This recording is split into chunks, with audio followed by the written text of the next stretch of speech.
Hello, harvest na tayo ng tawagin natin. Ito lang siya pagka-harvest mo.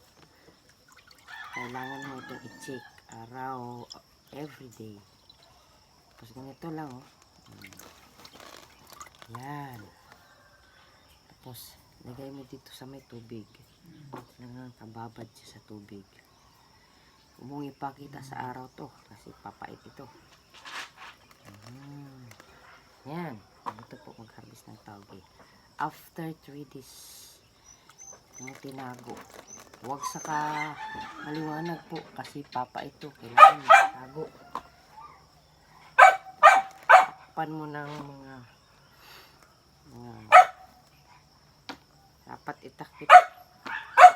Basta dark.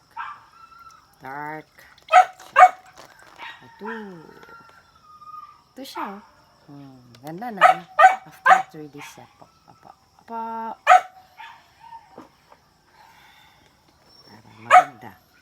Pwede maging salad, pang ulam, pwede rin pang consume pwede mo pang negosyo. Ito talagang mag-spend your time, love and care. Basta ganito tandaan nyo nakakaari ganito lang. Gusto na yung ulam, negosyo, pwede rin. Ito murang halaga lang ang mango. Yun.